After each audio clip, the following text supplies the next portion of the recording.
Tonight on the Hornby Magazine show, I build a bridge. I play with DCC Sound. And we bring you the 2020 Hornby Magazine Model Railway Awards.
Tonight on the Hornby Magazine show, Mike continues work here on Topley-Dale, and of course we bring you the Hornby Magazine Model Railway Awards.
Hello and welcome back to the Hornby Magazine workshop for the December edition of the Hornby Magazine show.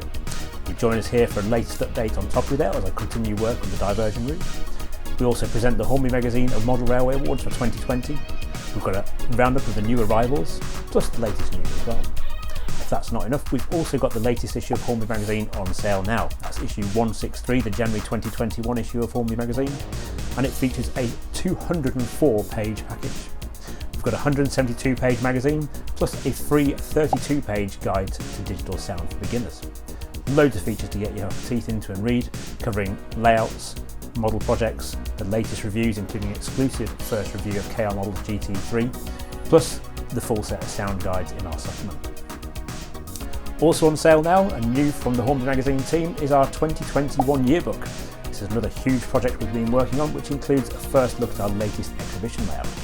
That's a great central railway based double-O gauge layout in there, with lots of features surrounding it. Plus we've also got a roundup of a review of the year from 2020, a look forward to what's coming in 2021, and a full feature on Heaton Lodge Junction at Simon George's, Britain's biggest model railway in O gauge. But first, let's take our first visit to Topley-Dale.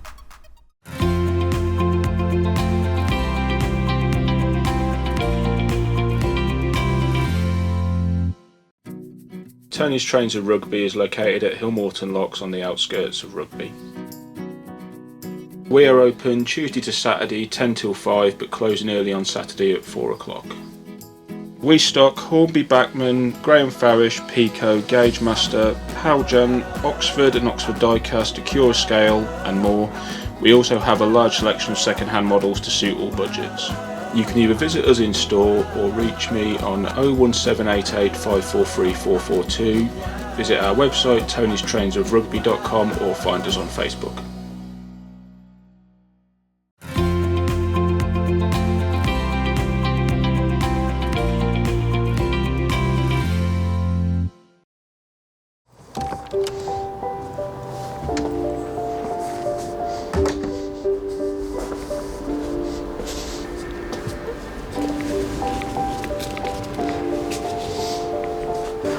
Hello and welcome back to the workshop, and it's time to move on with the next section of scenery on Topley Dale as we continue work on the diversion section.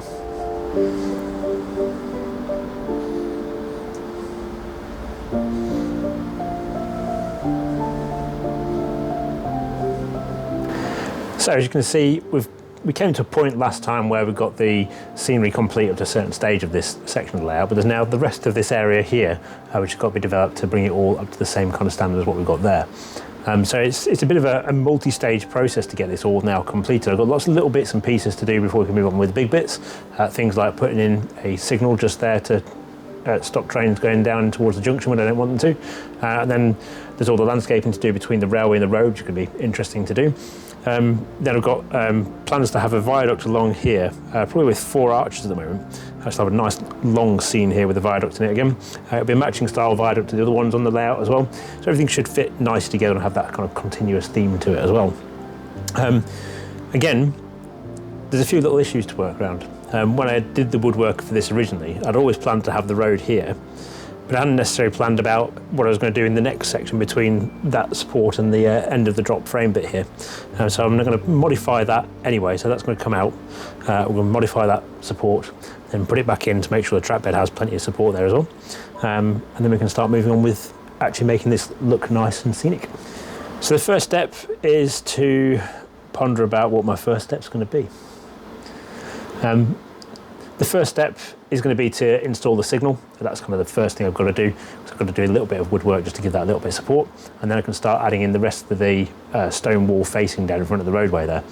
Once I've done that, then I can start infilling the landscaping down there, and hopefully it'll start to take shape quite nicely.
So my first small step in the project to start moving on with the scenery here is to install one of these Dapple LMS home signals. This is one of their working signals which works out of the box with DCC or analog control. It needs an accessory decoder if you're going to power it with DCC, which we'll show you connected up in a moment. And in order to make space for it to go into the layout, I've had to just put a little shelf here next to the track bed. Which gives me enough space where I can drill a 15mm hole through with this drill, and that will allow me to plant the base of the signal through there, and then there's going to be another hole, a 6mm hole through the timber work at the back behind there, and that will allow the wires to pass through into the space in the void behind there, and then I can connect them up to the accessory decoder underneath. So take me a couple of minutes to get it done, and then we'll have a working signal.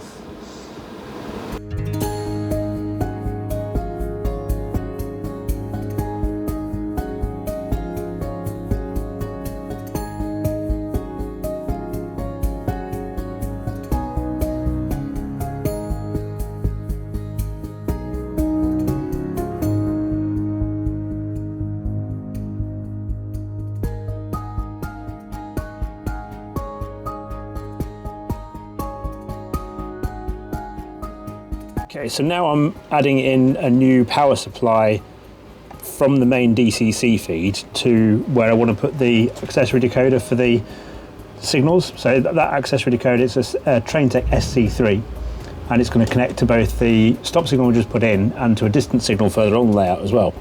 So I already have a power feed here, so I'm just tapping into that with a new wire, which will be long enough to reach where the decoder will be. And we'll get it connected up and we can have the signal up and running then. We did a full installation guide for putting in the DAPL signals in a past issue of Hornby Magazine, and you'll be able to find that on Key Model World, and we're going to put a link in the description from this video so you can find that nice and easily. Okay, so I'm using DCC Concepts wire strippers to remove the insulation sheath from the wire. So they're really good, these. You just pop it in there, you automatically adjust, pull, it takes the insulation off to give you a bare end to your wire. Bare end to your wire. You got it. The handy thing about these wire strippers as well is they've also got a cutting section in them as well. So one tool does all the jobs. That's one of my top tips for doing wiring, is I always cut the wire a little bit longer than I need it to be to reach where I want it to go to. It just means that if I do kind of need a little bit of extra, or it's got to work around any kind of furniture underneath the layout, that there's just that bit of flexibility there for it to navigate that as well. And there's nothing worse than getting to the end of your wire run and realising you're an inch or two short.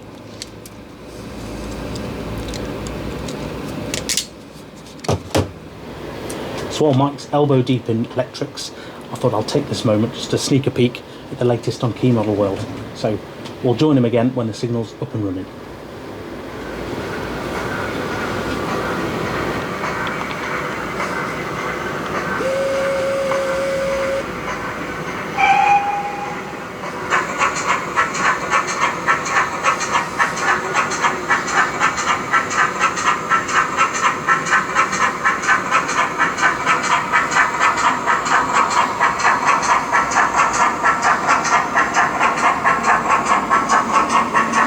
Right, so now we're giving that signal a test, we've made sure it's all working, we're going to move on to the next bit of the project.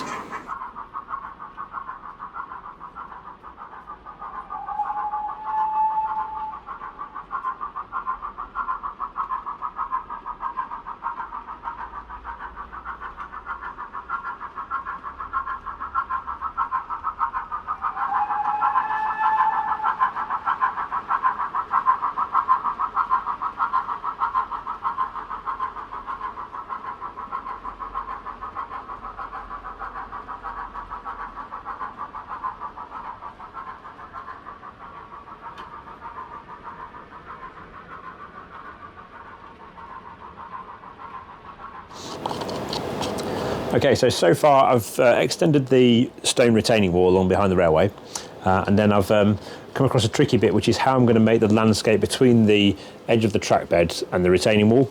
So I've used some offcuts of expanding foam which we got from another layout we've been building, and I'm going to try something new today.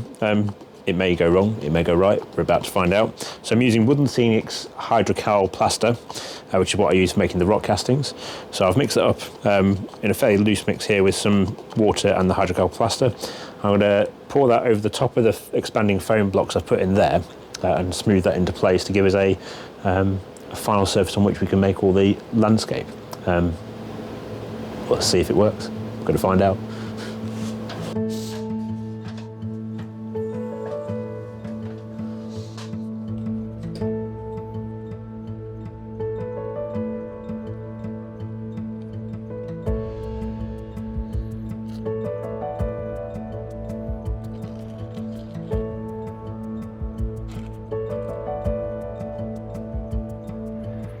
Teasing all this into place to spread the plaster across all the landscape. A little bit of working time with the hydrocal before it really starts to go off too much to do anything with. And so far, I think it's doing what I want it to do.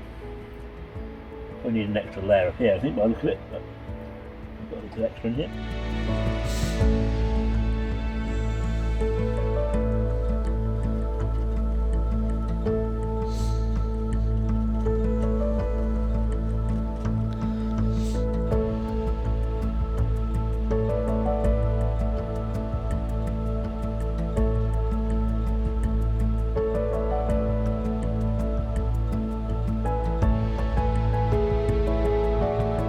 Okay, so now we're going to wait for all that to dry, but it doesn't mean we can't keep moving with the layout project here as well. So my next job is going to be to start working on this part of the scene, which can involve building a viaduct again. So I've got another Wills 3-arch viaduct, and I bought an extra arch as well, so we've got 4 arches.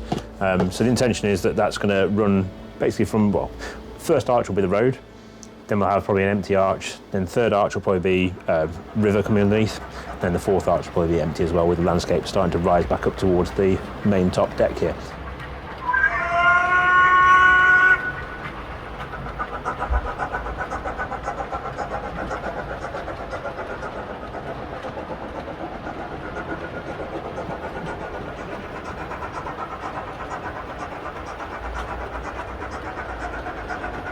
So you're probably already quite familiar with these Wills viaducts from top of Dale, because we've already got 2 on here. So one is the classic 3-arch viaduct scene where you see where the trains go over the top of the valley, and then the other is a 3-arch bridge which goes across the top of the railway just before the junction as well.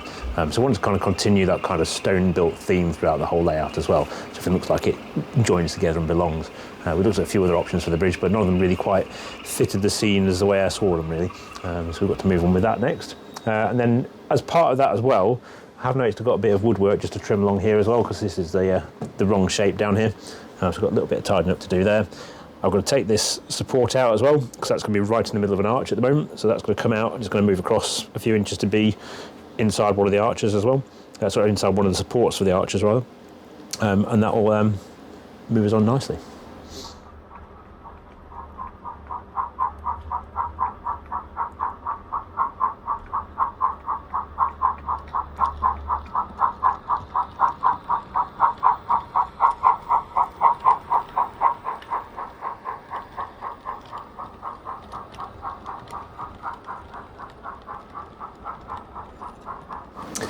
Okay, so in order to get this block out from underneath here, I've just got to slew this bit of track across for a moment. So I'm just going to take a couple of pins out.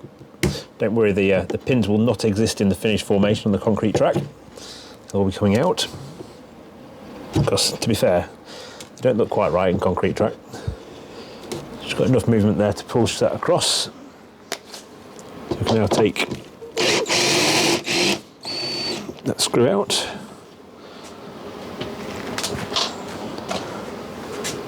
The track back to where it was.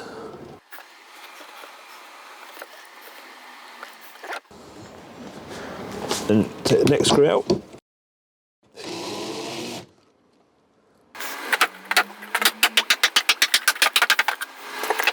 Okay, so now I've got that timber out from underneath there. The track bed is going to be too springy without that in, so I'm going to chop it down that line there, make it shorter so it ends up being the same width as the track bed. Then I'm just going to loosely position it underneath the railway for the time being. Then I can build the viaduct around it, and I might use the other half to make a second support in one of the other sections as well. So all those supports will be hidden inside the pillars that support the viaduct structure.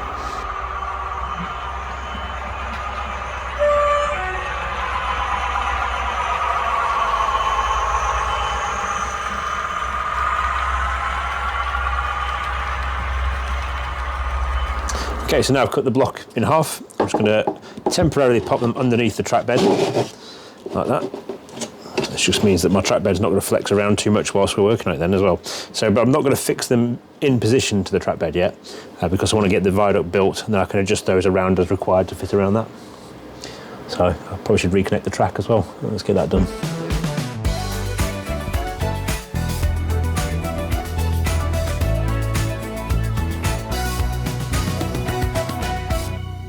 So we're all sorted there now to move on to the next stage. We're going to need to build this Wills viaduct kit. Like I said, the standard kit comes with 3 arches. I want it to be 4 arches to fill the full length of this span here.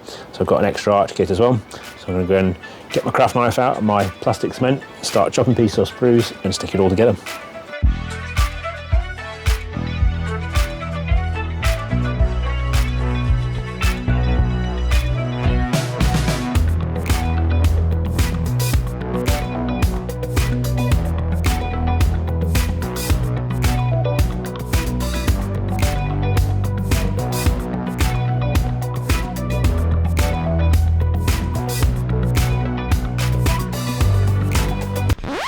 So I know watching that, Mike could have you believe that he's doing all the modelling here on Topley Dale, but don't believe a word of it. As you can see, when the camera's not rolling, he gets all the rest of us to chip in. It's all good fun.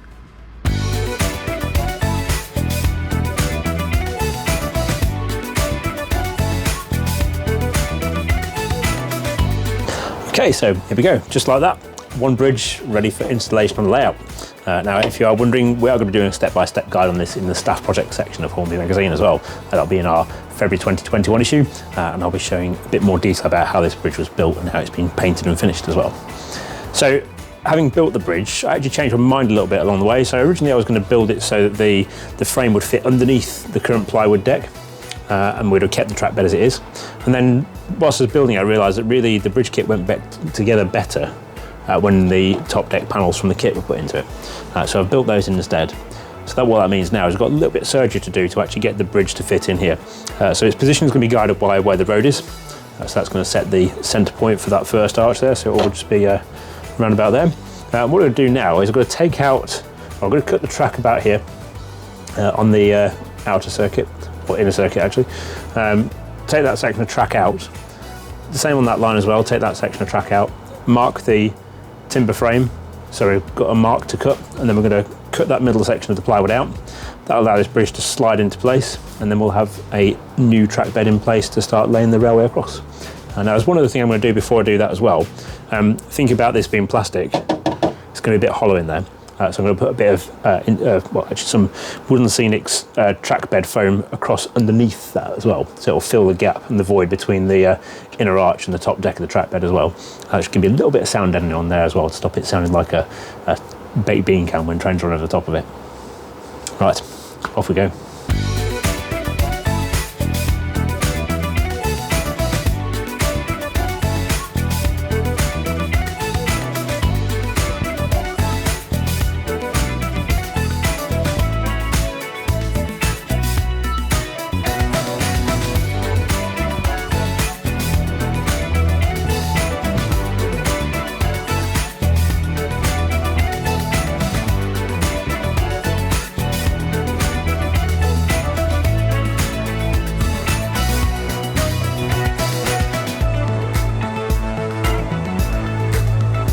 So I made my choices on how I was going to cut the timber to allow the bridge to go in place, and now this is the important bit, is the bridge going to fit in the gap?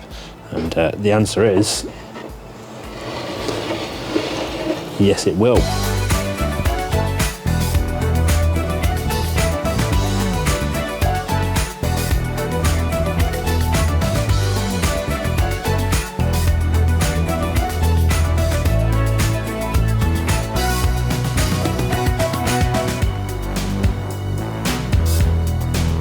I need to just do something just to hold this up at the right height.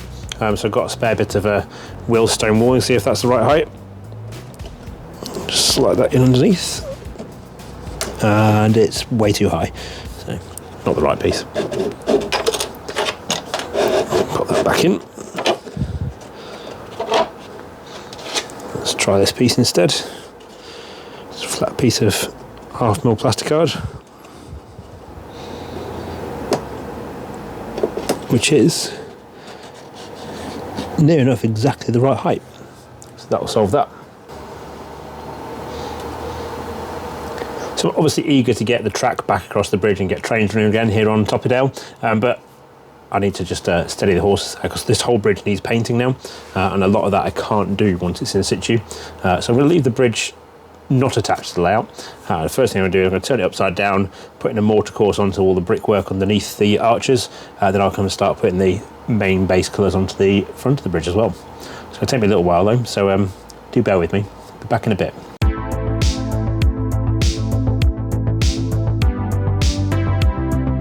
I'm just adding in a wash of mortar colour across the brick sections underneath the brick arches.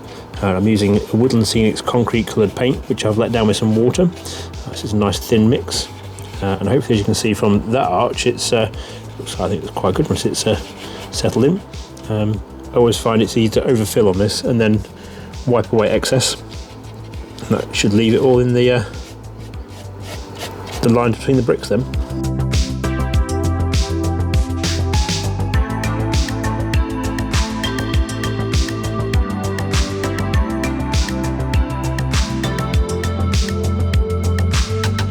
Roughly going over the brickwork on this with some Humbrol number 187 enamel, which is going to tone down the colour of the stones. And then the main keystones around the bridge opening, they'll be fully painted with this as well. And all this is just adding to the texture of the brickwork. There'll be some more weathering layers on top of this as well, to give it its final look.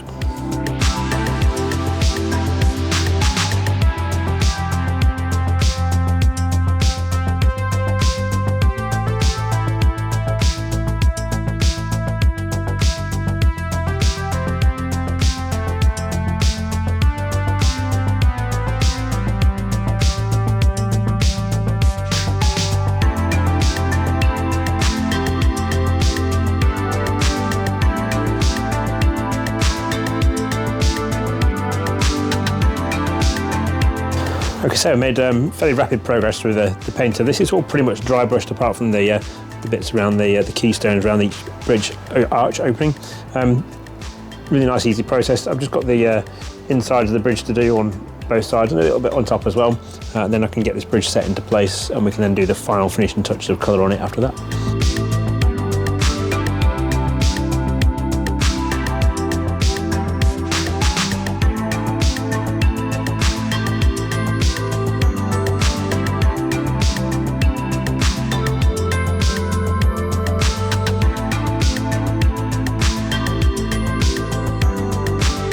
Needs to be fixed down in place. So in order to do that, I've got Evo Stick multi-purpose adhesive, a nice strong bond between the bottom of the bridge and the baseboard. Then I've got some nice metal weights here which will put an extra bit of pressure on it whilst it's gluing down in place, because there's just a little bit of bow in the middle of it that just needs to be taken out whilst it gets glued down into the baseboard. So next thing I've got to do is remove the bridge with all this wet paint on it without getting it all over my fingers to go with the rest of the paint on my fingers, and then put all the glue around the bottom of the base pieces, bring it back into place, and then gonna have a cup of tea, I think, whilst it all dries. Okay, so it turned out the weights I had weren't quite heavy enough just to pull this into the right shape, so I've got a couple of big bottles of 5 litres of PVA each on top of there, so I think that will keep that bridge in place. Well, I'd say cup of tea time, but I don't drink tea, so drink o'clock, off we go. 9 o'clock. It's all right, I drink tea, so we'll get the kettle on.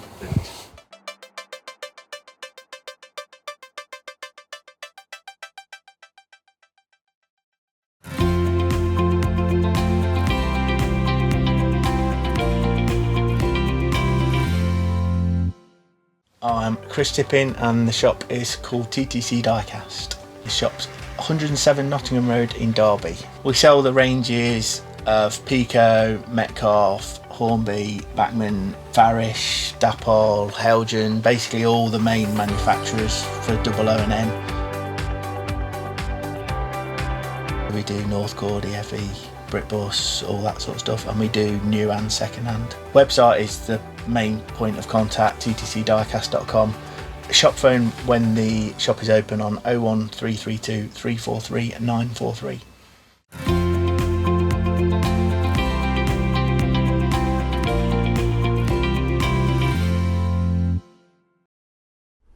Hello and welcome to the Hornby Magazine Model Railway Awards for 2020. You've been voting your thousands on the Hornby Magazine website, keymodelworld.com, and we're now being able to count the votes and find out who the winners are going to be. And in this presentation, we're going to be revealing those winners to you.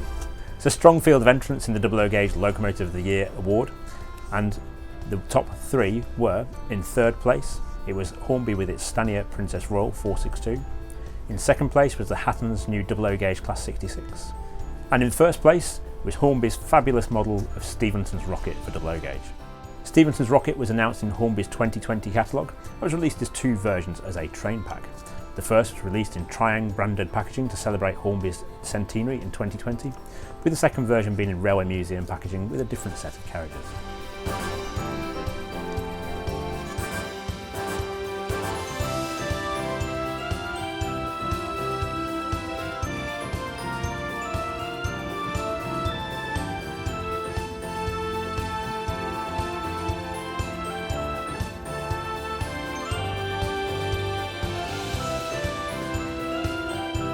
And now on to something slightly bigger for the Best O-Gauge Locomotive Award.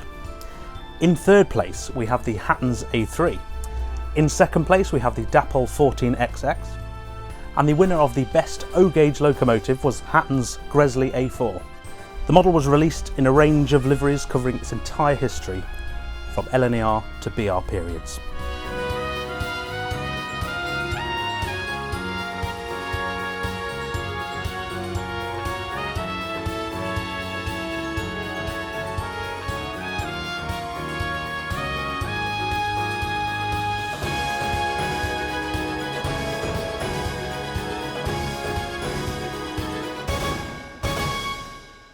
And so we're up to the Best N-Gauge Locomotive Award, a hotly contested award amongst 3 locomotive projects.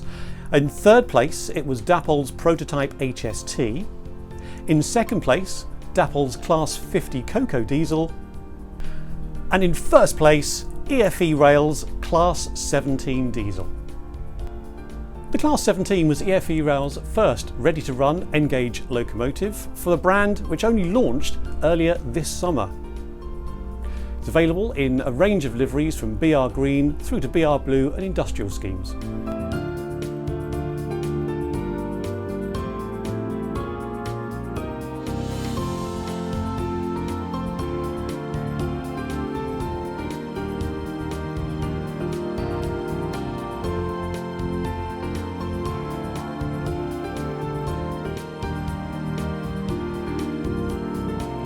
Our next award is for the best double O-gauge carriage or wagon, with a wide field this year covering both passenger and freight rolling stock. In third place for the category was Accurascale with its new PFA 4-wheel container flats. In second place was Hornby with its Mark III sliding door coaches. And topping the charts and winning the vote for this year for the best double O-gauge carriage or wagon was Bachmann's 45-tonne Ransom and Rapier crane.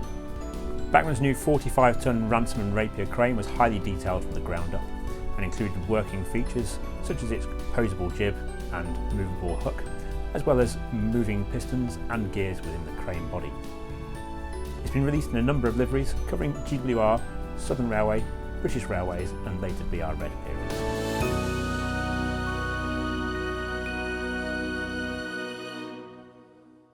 Next, it's the Best O-Gauge Carriage or Wagon Award. In third place was Dapol's Banana Van. In second place, Dapol's Turbot Engineer's Wagon. And in first place, Ellis Clark Trains Suburban Mark 1s. The Suburban Mark 1s were produced exclusively for them by Darstad Trains. They feature working interior lighting, detailed interiors, and are available in crimson, maroon and BR blue liveries.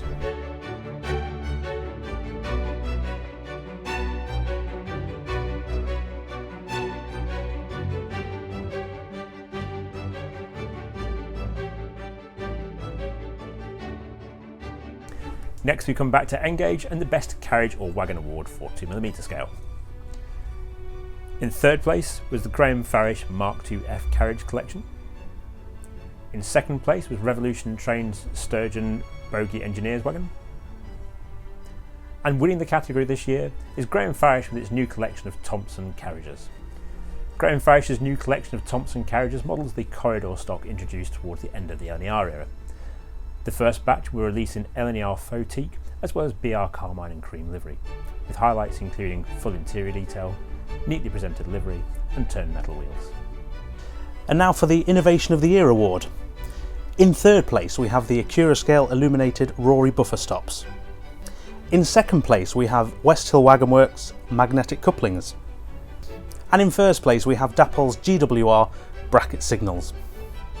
Dapol's latest collection of GWR bracket signals feature a brand new mechanism with servo drive, available in different configurations to suit left and right hand junctions.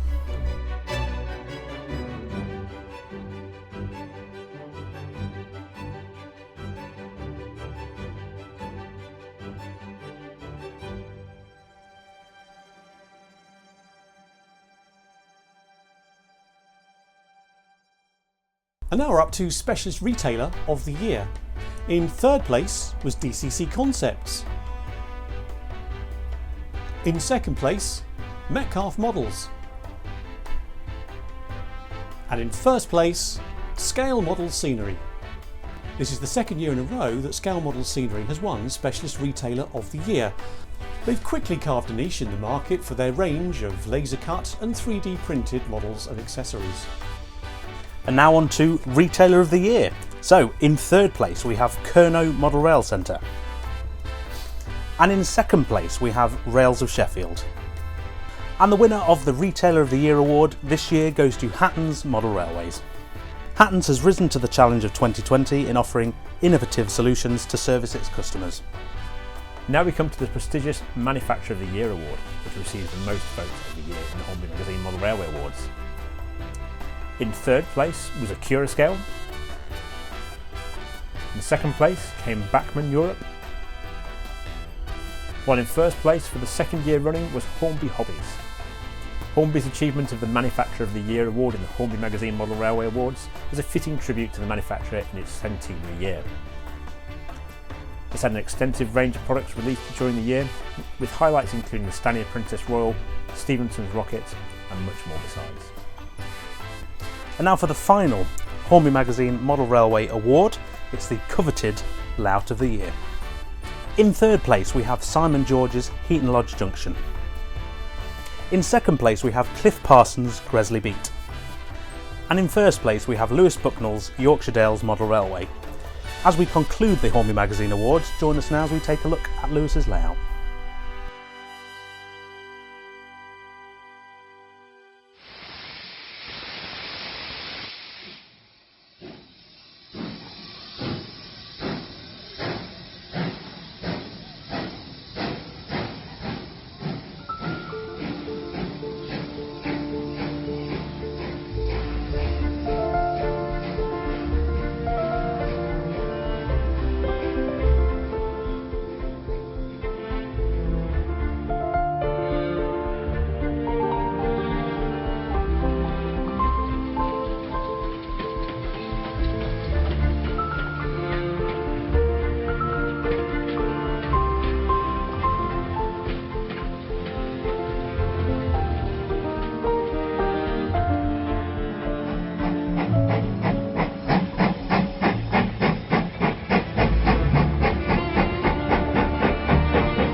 I'm Adam Davis of Rails of Sheffield Limited.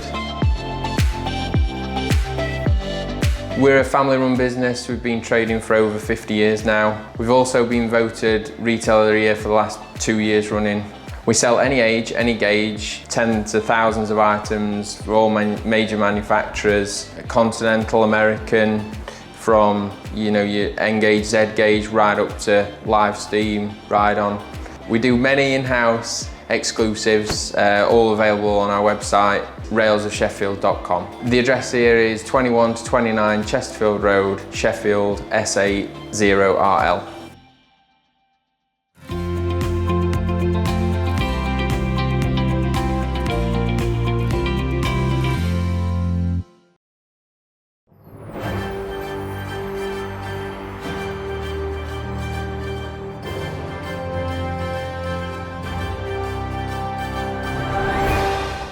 It's been a busy few weeks of new announcements across the model railway scene, including the arrival of a new manufacturing name for 00 and N-gauge. At Hornby, they've received the second engineering sample of the APT for 00 gauge, and that's a fully running sample as well, showing the latest progress with the tooling for that model. Also new in at Hornby are its decorated samples of the Coronation Scott carriages. These are finished in LMS lined Caledonian blue and make the perfect partner to the manufacturer's Princess Coronations in streamlined form. They also feature internal lighting, with first class coaches having table lamps and the third class vehicles having roof mounted lighting. Hornby's also received a first decorated sample of the Class 91 body shell as well, and that says 91111 for the Fallen in its special commemorative livery. That's a body only sample, but it still shows a good sign of where that model's going. Completing the lineup from Hornby, they've also received decorated samples of the Thomson A22 and A23 462s for 00 gauge. There's going to be 6 versions across those 2 locomotive types, 2 for the A22 and 4 for the A23, and they're now expected to arrive in early 2021. Locomotion Models, Rails of Sheffield and Bachmann have partnered to create a brand new exclusive model of the London and North Western Railway Improved Precedent 240. This new 00 gauge model is going to be available as 4 different versions. There'll be an exclusive version for Locomotion Models of National Collection Locomotive 790 Hardwick, whilst Rails of Sheffield is going to have 3 versions of its own. They will model Lucknow in LNWR lined black, Novelty in LMS lined crimson, and Talavera in LMS plain black.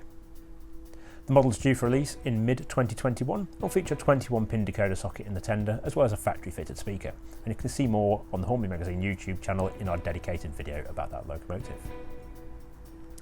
Also new for Locomotion Models, they've announced a limited edition of Pioneer Class 37 D6700, and that's to mark the 60th anniversary of that locomotive being completed. The limited edition is being produced by Accurascale exclusively for Locomotion Models, and will see the locomotive finished in its original BR green livery without warning panels. It's due for release in the autumn of 2021. A new name for ready-to-run 00 gauge is Planet Industrials. Their first product will be a Kerr Stewart Victory 060 tank, which is a class of 10 industrial locomotives which were built in 1917.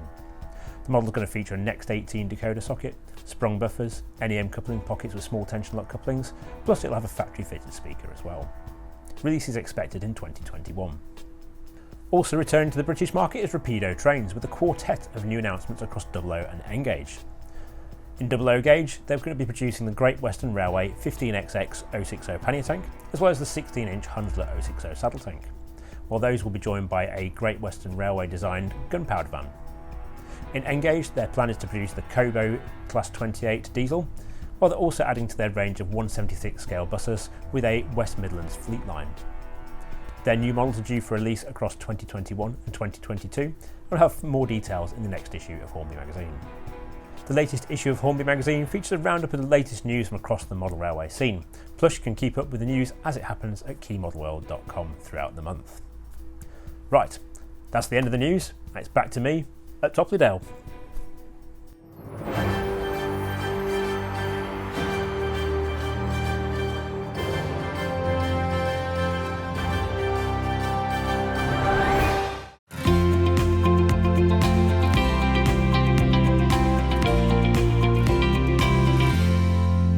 I'm Alex Yates and this is the Model Centre. We sell absolutely everything you can imagine in the popular scales. We've got our customisation services, so you've got weathering, got renaming and renumbering, and then all the sort of add-ons, so like real coal, we can fit the parts pack for you, nameplates, cab crew, everything like that. You can order online or on the phone, come and collect it from us, or you can come to the door and we'll just serve you from there. And we're doing free postage on the website as well to sort of compensate for the fact that the shop's not open. You can visit us on our website, themodelcentre.com. Our phone number is 01947 899 125.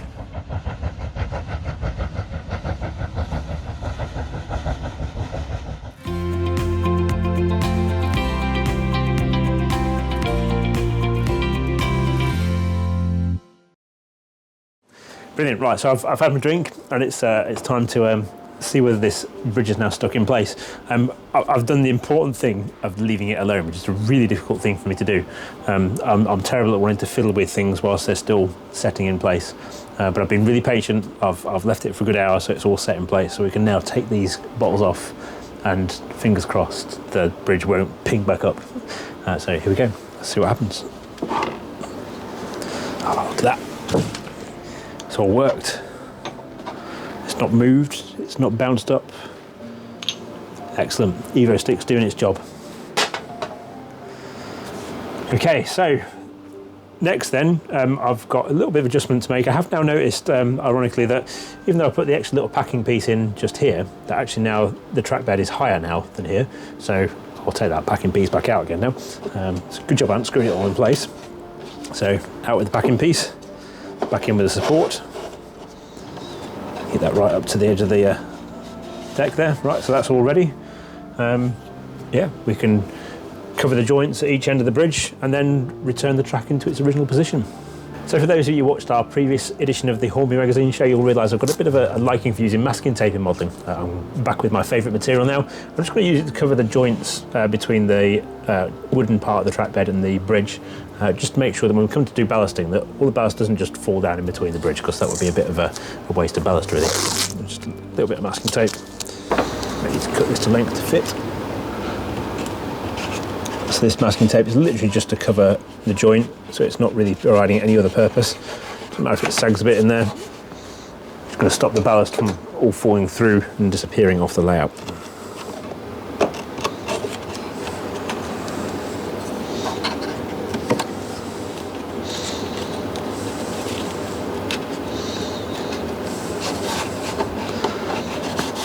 I'm just going to repeat that process at the other end of the track bed as well. Going to take a trial run to make sure everything fits as it did before, because now we can't put track pins through here. I need to be able to glue the track bed back in place once it goes in.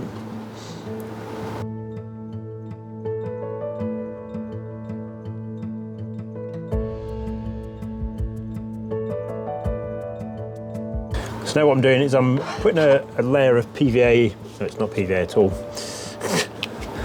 Now what I'm doing is I'm putting a layer of Evo stick down, which is going to hold the cork track bed in place. So this is the same cork track bed that we had before. Line it up with the previous pieces. And obviously we're now going to glue this down in place because I can't put track pins through plastic. And I'm using the original pieces of cork that I had so I can keep the alignment the same as well.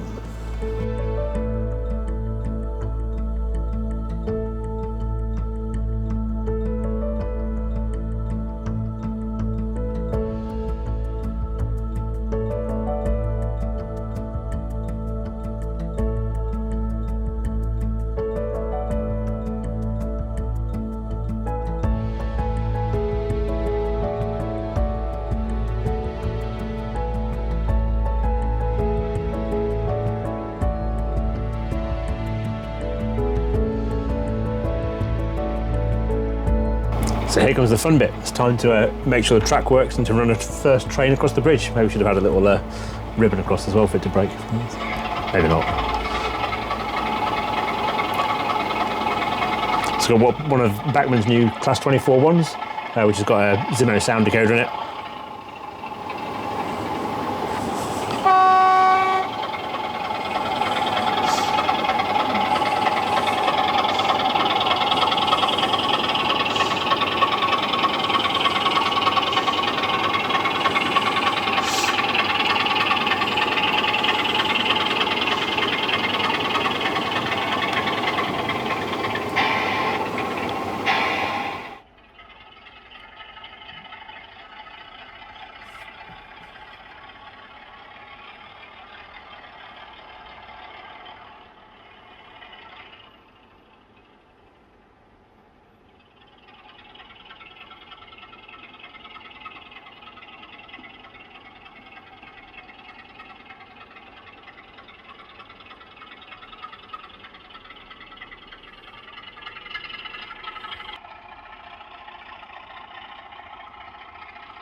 Okay, so I've just been playing around with a few bits of polystyrene to try and start creating a basic landform underneath the bridge here. I'm not really entirely happy with it at the moment, but the idea is that that panel will go through there.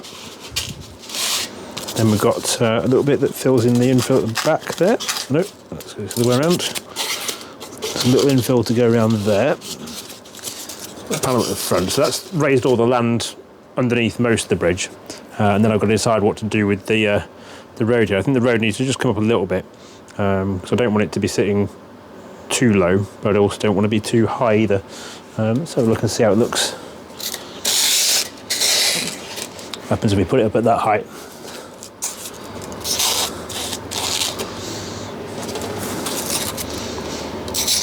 I suppose the critical point now is we need to make sure we can still get a lorry underneath the bridge, really, because that's my kind of critical path with this. Is I don't want to be able to get a double-decker bus, but we definitely able to get a lorry underneath the bridge there. It's going to be quite tight at the back by the look of it.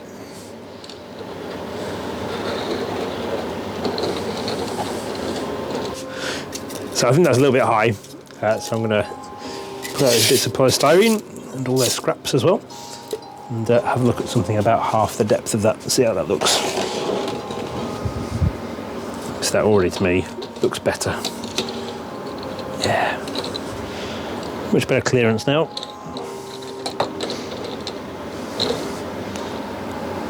Yeah, I think we'll go for that as our road height. And handily, that piece can be kept for the next stage of scenic development as well, because this isn't quite the end of the road. We're going to have a bit more to do on that on another video. Okay, so now I need to take all these bits of polystyrene out, get some glue out, and fix all this down into position. I've got to fix the road and this piece of new deck in position as well, and then we can start getting this landscape really coming together and starting to look the part.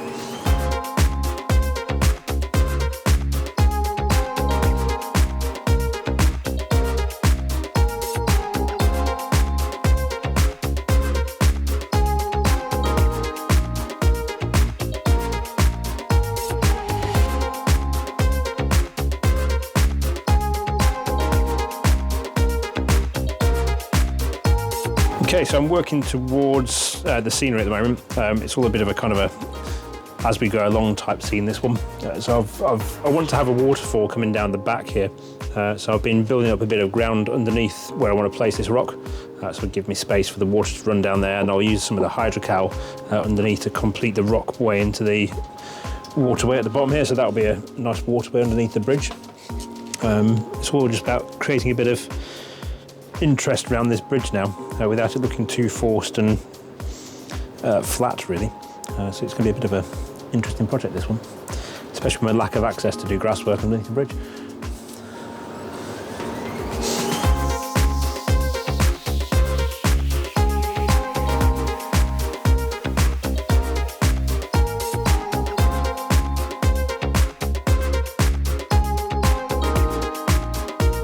So we're back to making hydrocal for the layout now.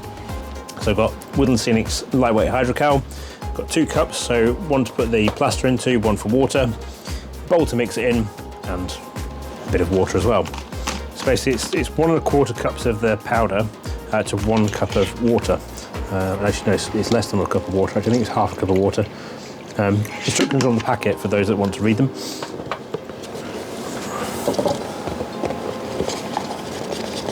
I've mixed this so many times now that I just mix it by eye.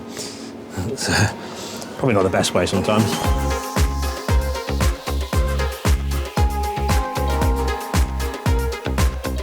I'm going to be doing a much bigger pour of the hydrocal this time than what we did on the first piece.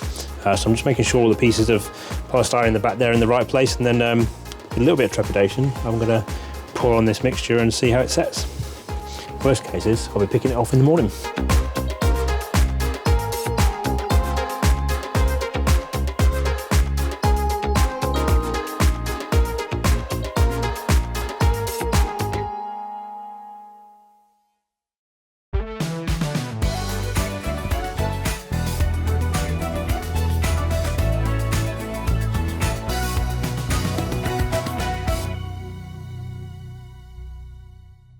Landscape formed for the time being. I've got some bits I'll come back to finish off later, but I want to kind of let it all set and then come back to that. And then I've just painted in the edge of the landscape around the railway here to give them a bit of a base colour, so I can move on to the next stage, which is going to be to ballast the track. So for that, I'm using the standard combination of Woodland Scenics blended grey ballast in both fine and medium grades, which I've got pre-mixed in this tub here. So I'm going to add that down the centre of the railway, get it all brushed into place, do the side of the lines as well, and we're going to take the ballast all the way through this scene across the bridge and out towards the next tunnel. Okay, so the method I'm using is exactly the same as before. So I start by working the ballast down the centre of the track, and then along the edges to fill in the sleepers. And sometimes as I go, I just use my finger just to push that all into place between the sleepers like that.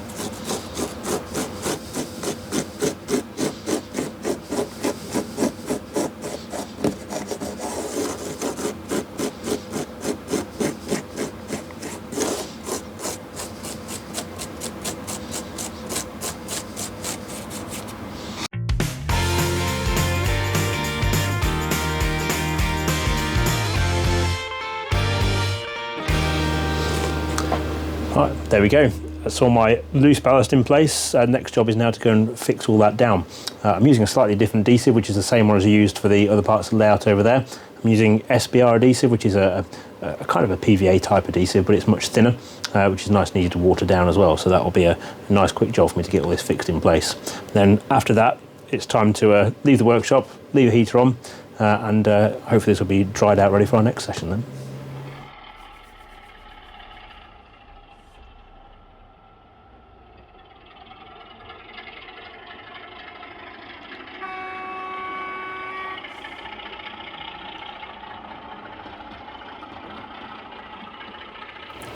Okay, so the paint's dry, so it's time to move on to the next step, which is to tidy everything up and start putting down the base layers of ground cover down behind the railway and in front of it, and start putting some of the base layers around underneath the first part of the viaduct as well. We probably won't get all of this complete this time because there's quite a lot of detail to go into making the scene I want at the back here, but it's all starting to come together in the kind of the way I wanted it to.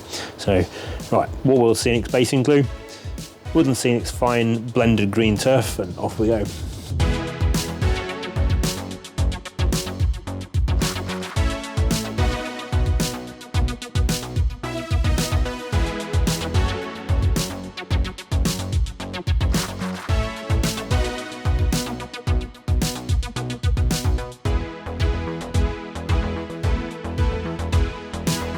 So this bit's going to be a bit fun because I've got to get all the glue and the ground cover inside this bridge. It's a good idea, wasn't it?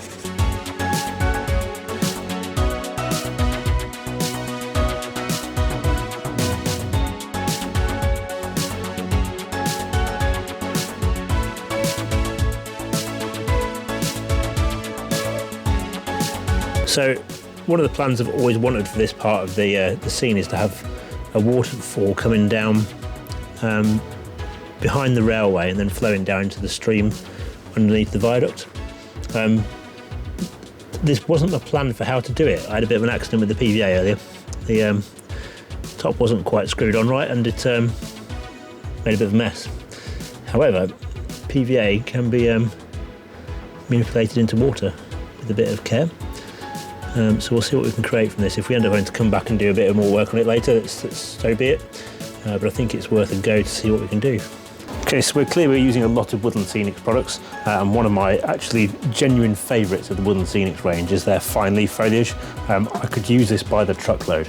It's a brilliant product for blending buildings into the surroundings, blending the scenery together, covering little gaps in things, and it's got a really natural kind of feel to it as well. You'll see it all the way around Topsy-Dale, it's all over the place, because it's just that good for me. We've got a choice of light green and olive green. I prefer those two colours. I do some other shades as well, but I find them a bit too dark for what I really want. But these two really work with the context of what I'm trying to create for the railway. I'm going to use these to now start bedding in the back of the roadway, climbing up the hill here, and that'll give it a nice kind of wooded kind of backdrop to the road as it climbs up towards the railway bridge. So building a model railway is all about the art of compromise. So I've got a very narrow scene here, and it's all because we're hiding the storage yard. So I've got to find a way of kind of deflecting away from the fact that it isn't very deep here by using something like this fine leaf foliage to pack out the backdrop here. It should give us quite a nice look to the roadway as it climbs here. You'll see I'm being quite picky about which pieces I take out and what height they are and stuff, so they actually fill that area out completely. Because my aim is that as you look up the road then, you won't really see the background behind the bushes. I'm not gluing them in place either at the minute, and the reason for that really is that I think I'll probably come back and move them around a bit. It's always nice to have that kind of opportunity to adjust things. And also one thing I think I might do is I might paint all this brown later. In fact, I might just have a go at that now. So Put a bit of brown paint down behind that, see how that looks. So even though I've always got a plan for my modelling, the plan often changes as well. So I'm just using Woodland Scenics burnt umber here, just gives me a bit of a more of a woody backdrop to my fine leaf foliage. Just a rough coat of paint in there.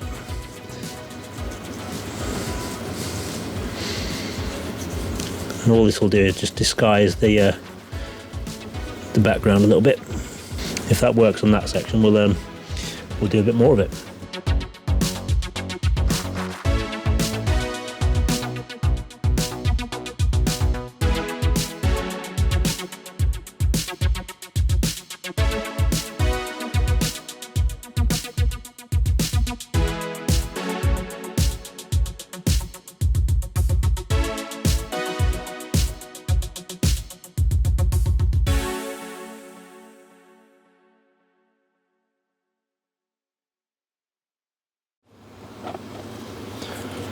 Okay, so we're looking pretty good along the back of the roadway there. It's giving me quite a nice view already, looking up from the viaduct here. There's lots of little details to finish off and to get all this scene blended in fully. I'm still debating what to do down this side here. I think I might make that into a rock face dropping down from the railway there. Then my next step now really is to airbrush weather all of the stonework of the retaining wall here, get it all finished. And then at the same time, whilst I've got the airbrush filled with the colours, which are going to be brown and black basically, I'm going to airbrush all the track down as well, so we'll get all that weathered down and looking much more the part. And once I've done that, I can move on to static grass then and start really giving some life to the areas just either side of the railway here as well. It's all going to start coming together nicely. So my next job is track weathering primarily, and a little bit on the retaining walls behind as well. So I'm using an airbrush, which is going to give me a quick and consistent colouring to the track. It's the way I've done all the rest of the track bed around here. It means also be able to blend what I'd already weathered in from the previous section of ballasting in with what is currently fresh ballast and make that all look the same. So there's two colours I'm going to use. I'm going to use Geoscenic's Track Grime, which is a dirty kind of grimy brown colour, typical of kind of track weathering. And then over the top of that, I'm going to use a little bit of their black concentrate, but very much let down to be a really thin mixture. The trick with that black concentrate paint is to really thin it down, and then you can use it quite subtly then over the top of things.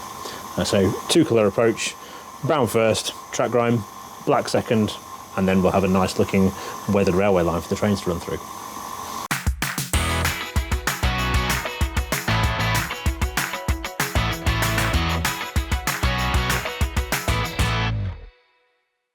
Okay, so the track's all weathered in and that's really blended in quite nicely together. I'm not quite sure whether these two sections are going to blend in quite as I want them to at the moment, so it might be something I have to come back to and finish off later. We'll see how it dries first. I think I've got to do that important thing now of leaving it alone and then coming back and fixing it later. So now to move on to the next phase and try and bring, really aiming to get from sort of here in this bridge back that way towards the quarry, looking as near enough finished as I can really. Again, with all these things we always come back and add to them, but basically I'm not 100% sure how I'm going to do the bit underneath the bridge yet. It's probably going to be a combination of using static grass held in place with this nicely pre-mixed PVA glue and a bit of the coarse Woodland Scenics foliage in both their burnt grass and light green colours, and I'll probably kind of throw some of that in just so it gives it a bit of texture in there. It makes it look a bit overgrown underneath the bridge and stuff as well, so that should look quite nice. And then a bit of static grass around the foreground here, static grass coming over this hillside here. Once all that's set and dried into place, I can then add some fine leaf foliage in the gaps around the road there, and that'll blend that into the ground there without it looking like it's sat on its plinth above the ground. Then we can continue with the static grass along the back edge there as well. So hopefully it shouldn't take me too long to bring this little bit together now.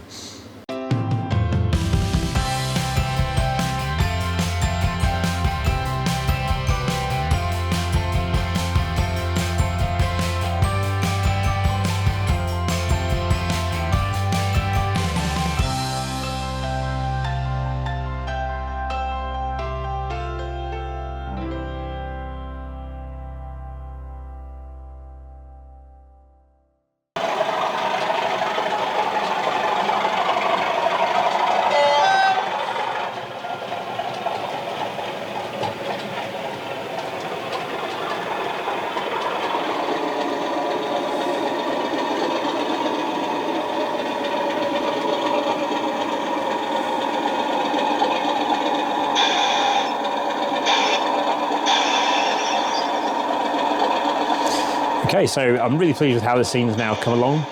It's really starting to look the part of what I wanted to see when I was working on it and starting the design of it. There's a bit more stuff to do. Lots of details really. There's things like checking the track's all clean, making sure all the points are cleaned out properly. I've got some capping stones to make for the retaining walls as well, and a little bit more detail probably into the grass work as well. Oh, and finish off the waterway and all the other side of the viaduct as well. But plenty to do, and we'll be coming on to that in the next edition of the Hornby Magazine show, when we've got some fun new features to add into the layout as well. Now though, it's time to enjoy the layout, play with the trains, make sure everything works, and we're going to start by taking the signal off, ready for this 37 to depart again. Next though, it's the new arrivals for the Hornby Magazine show.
I'm Ellis of Ellis Clark Trains, and this is our shop, Ellis Clark Trains and Clark Railworks. We sell fine scale low gauge, that includes our full range of Darstead coaches and our upcoming press flow wagons. We sell both O gauge, and we use Clark Railworks for selling of our OO, HO, N gauge and all other scales. We sell all brands, we sell Hornby, Bachmann, all continental brands like Fleischmann, Roco, we sell a Cura scale, Dapol, everything. On all our in-stock items, we offer a bespoke weathering and customising service. You can come in person, and of course you can email us as well.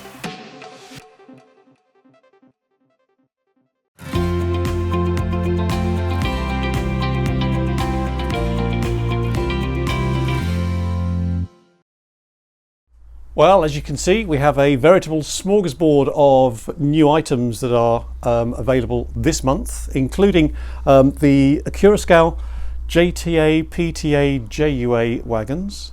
Indeed, in a lot of liveries as well. In a lot of liveries, including what you can see here, British Steel and Yeoman, but there's also ARC colours to come very soon as well.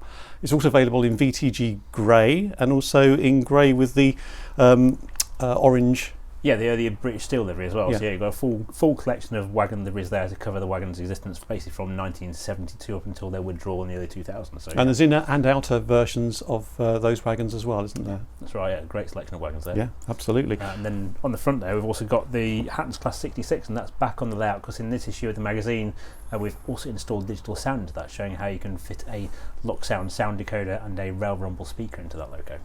Stabled alongside it is Hornby's latest of the princesses, the Queen Maud.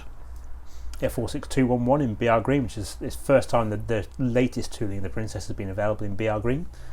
Moving along, you may have noticed there also the new Bachmann 94XX 060 pannier tank.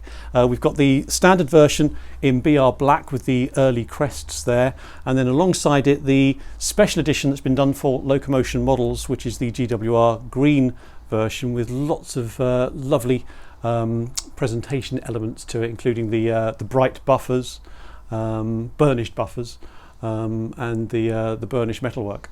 Yes, actually, it's really nicely done. That actually is a museum quality kind of style of finish to that as well. Yeah. I should also mention with the 94XX as well, on Key Model World for Hornby Magazine subscribers, you can watch our sound fitting guide for the Bachmann 94XX, where we show how simple it is to convert that to sound fitters as well.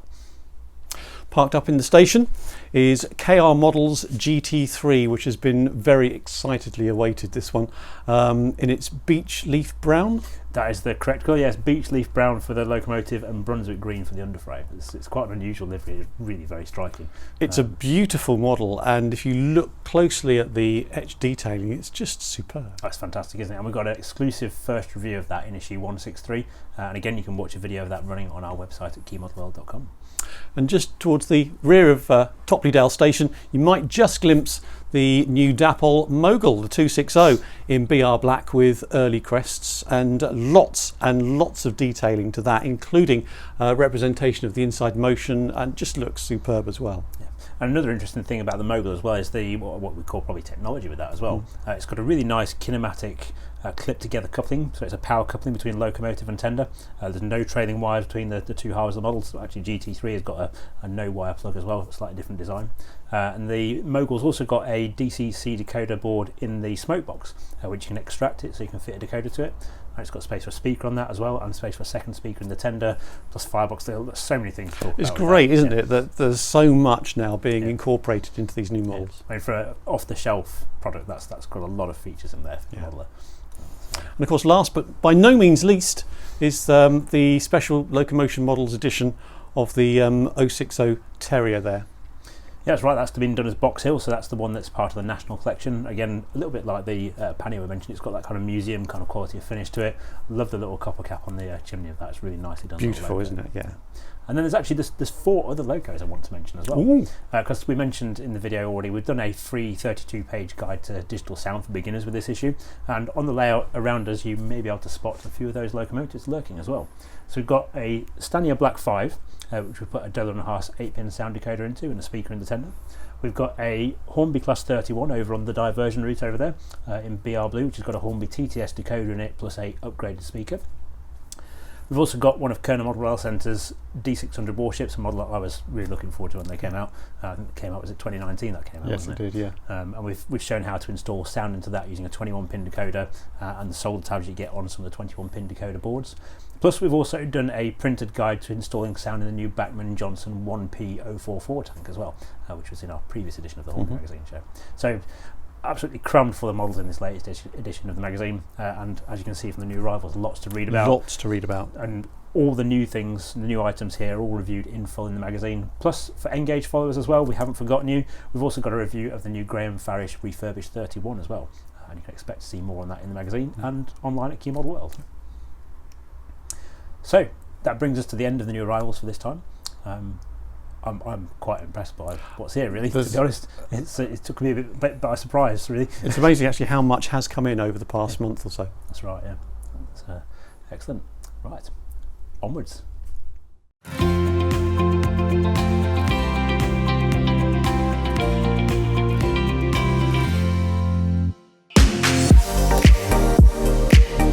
My name's James Smith. And I'm the owner of Smiths Model Railways, based in Sheringham in Norfolk, just on the main high street, really close to the North Norfolk Railway. So we stock from N gauge to O gauge, brands like Pico, Graham Farish, Hornby, Bachmann.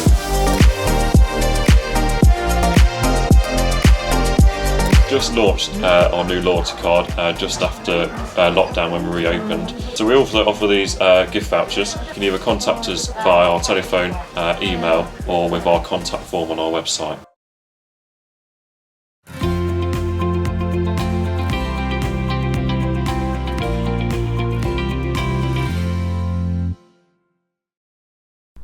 So coming to the end of this edition of the Hornby Magazine show. Well, almost the end, because we've still got the all-important outtakes to come. That's right, we know you've been enjoying our outtakes. We've got a few more of those for you at the end of the show.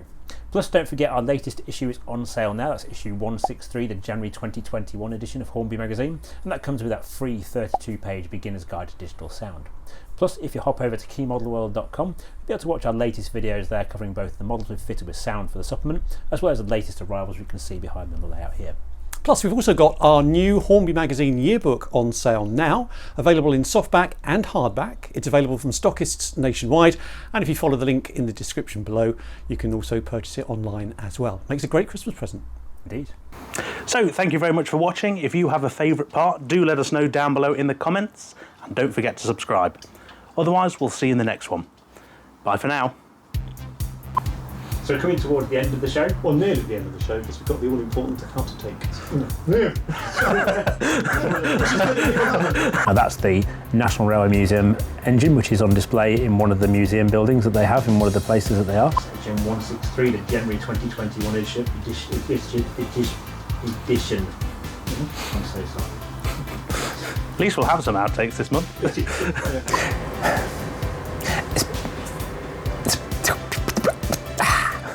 So coming to the end of this edition of the Hornby Magazine show now. Almost, because we've still got the all-important...